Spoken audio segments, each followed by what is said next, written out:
আসসালামু আলাইকুম everyone, welcome back to my channel. আশা করছি আপনারা সবাই অনেক বেশি ভালো আছেন। আমি আলহামদুলিল্লাহ ভালো আছি। আজকে আমি আমার ব্লগটি শুরু করছি রাতের বেলা থেকে। এখানে মা আজকে রাতে চিতই পিঠা আর শাক ঘন্ট করেছিল মেইনলি, আর সাথে আসলে একটু মুরগির মাংস রান্না করেছিল। তো সেই মাংস আমি একটু নিয়ে নিয়েছিলাম। আর চিতই পিঠার শাক ঘন্ট আমাদের সবারই খুব পছন্দের খাবার। আর এটা হচ্ছে গিয়ে তার পরের দিন দুপুরবেলা। এখানে আজকে দুপুরে রান্না করা হয়েছে কবুতরের মাংস আর ডাল। তো দুটো খাবারই মাশাআল্লাহ অনেক অনেক মজা হয়েছিল।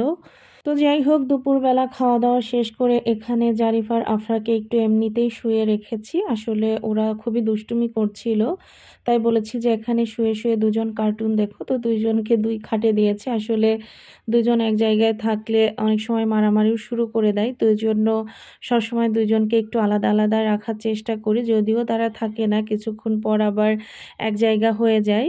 তো তারপরে জারিফকে ঘুম পাড়িয়ে এখানে আমি আফরাকে নিয়ে একটু বাহিরের দিকে ঘুরতে এসেছি। তো এখানে পাশে একটা বাড়িতে এসেছি, তো ওনারা আবার পিঠা বানাচ্ছিল, তাই এখানে আমাদেরকে গরম গরম পিঠা খেতে দিল।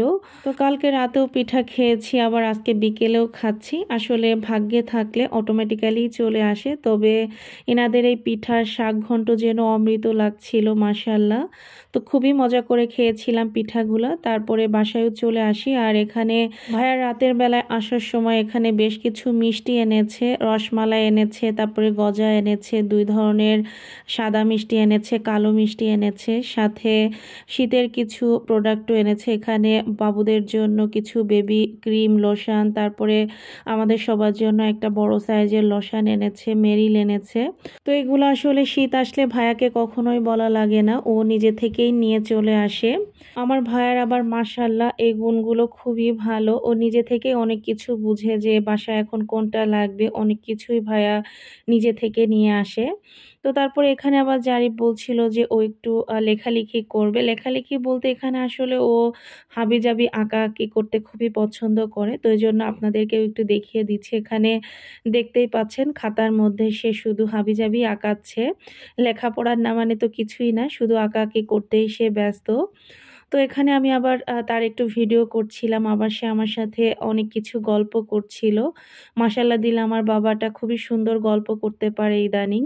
তো সবাই আমার বাবাটার জন্য অনেক অনেক দোয়া করবেন, ও যেন অনেক বড় হতে পারে এবং ভালো একজন মানুষ হতে পারে। আমার শুধু এটাই চাওয়া আল্লাহ তাআলার কাছে।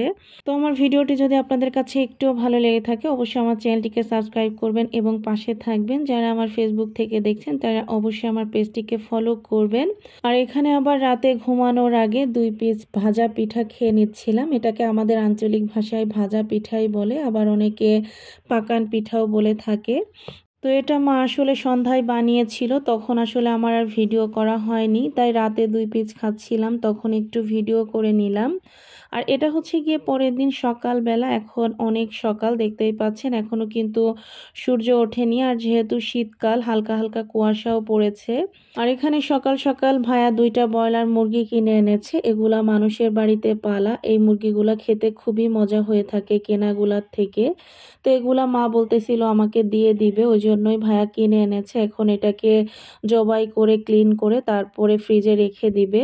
আর এখন হচ্ছে গিয়ে দুপুরে খাওয়া দাওয়ার পরে জারিফকে নিয়ে আমি চলে এসেছি আমাদের মাঠের এই সাইডে। এটা হচ্ছে গিয়ে আমার চাচতো চাচাদের বাড়ির পাশেই মাঠ। তো এই মাঠটাও দেখতে অসাধারণ লাগছিল। এখন কিন্তু মাঠের পুরো ধান কাটা হয়ে গিয়েছে, ম্যাক্সিমাম ধানই বলতে গেলে কাটা হয়ে গিয়েছে। 2-1টা জমিতে যেগুলা ছিল সেগুলাও কেটে রেখেছে অলরেডি, দেখতেই পাচ্ছেন আপনারা ভিডিওতে।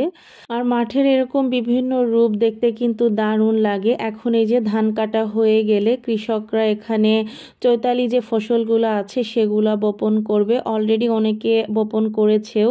আর এখানে আমার এক চাচতো কাকি তাপাল এভাবে ক্লিন করছিল। এটাকে আমাদের এলাকায় তাপালি বলে, আপনাদের কার এলাকায় কি বলে অবশ্যই কিন্তু কমেন্টস করে জানাবেন।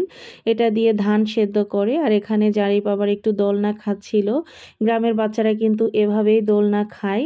তো তারপরে সন্ধ্যার দিকে এখানে আমি আর ভাবি হাঁসের ডিম সেদ্ধ করে খাচ্ছিলাম। গরম গরম হাঁসের ডিম সেদ্ধ খেতে কিন্তু দারুণ লাগে। তো আজকের ভিডিওটা এই পর্যন্ত। সবাই ভালো থাকবেন, সুস্থ থাকবেন, আমাদের জন্য দোয়া করবেন। আল্লাহ হাফেজ।